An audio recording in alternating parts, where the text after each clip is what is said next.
Sasa kwa siku ya leo, kama mlivyosikiliza taarifa hapa, watoto 3,000 wa jimbo hili la Uyole kutoka kwenye kata 13 na mitaa 60 watapewa nguo za shule siku ya leo.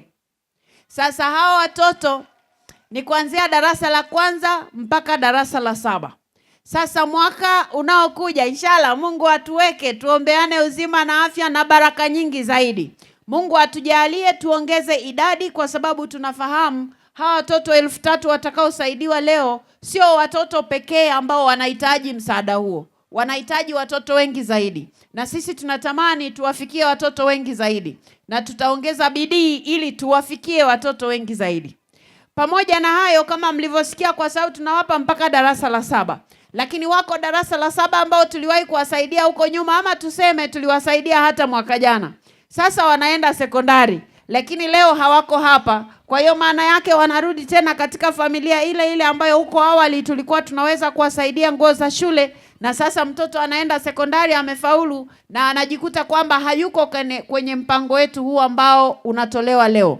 Sasa tumejipanga vizuri kwa maana ya mwakani inshallah, Mwenyezi Mungu atuweke na atubariki zaidi. Tutajitahidi wale watoto ambao tunawahudumia kwa upande wa shule za msingi wanapokuwa wanaelekea sekondari, kwa mfano wa darasa la 7 ambao watakuwa wamehudumiwa hapa, wale watakao faulu, watakao kuwa wanaenda kidato cha kwanza, basi mwakani na wao watahudumiwa kwa upande wa madaftari, lakini pia watahudumiwa kwa upande wa nguo za shule. Lakini sasa nitumie pia fursa hii kuzungumza kidogo na wazazi, kwa sababu hawa watoto wa shule za msingi ni watoto wadogo. Niwaombe sana wazazi, katika yale mahitaji madogo madogo ambayo watoto wetu wanakuwa wanahitaji kwa ajili ya shule, basi tujitahidi kuwahudumia ili watoto wawe na utulivu shuleni. Kwa sababu kufaulu kwa mtoto kunamtaka mwalimu afanye vizuri, lakini pia na mwanafunzi atie bidii na awe na nidhamu. Kwa hiyo sisi sote wazazi tushirikiane katika zoezi hili. Kupewa nguo za shule na vifaa vingine ni swala moja, lakini mtoto kufanya vizuri ni swala lingine. Si lazima wewe umfundishe, maana unaweza kuwa na mwenzangu na mimi hesabu kidogo zimekupiga chenga, Kiingereza tena ndo vile, na shule nyingi siku hizi wanatia mkazo huko. Sasa sisi tuwahimize watoto kwenda shule. Asiweko mtoto anayebaki nyumbani. Na ndio maana sisi tumeanza hili zoezi muda kidogo, ili asiwepo mtoto ambaye haendi shule kwa sababu amekosa raha, kwa sababu nguo yake si nzuri.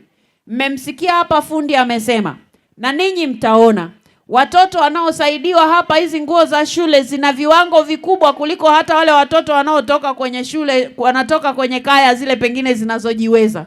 Tumetafuta vitambaa bora kabisa vya mashati ama blouse, lakini vivyo hivyo tumefanya kwa sketi ama kwa suruali, ili mtoto huyo anapokwenda shuleni na yeye ajione ni sehemu ya ile familia ya wanafunzi, asiwe kila wakati anawaza nyumbani hali iliyopo. Tutajitahidi yale ambayo mzazi anaona pamoja na hayo bado yamemshinda, tutajitahidi tuletee taarifa. Tunatamani kila mtoto wa Uyole atabasamu awapo shuleni.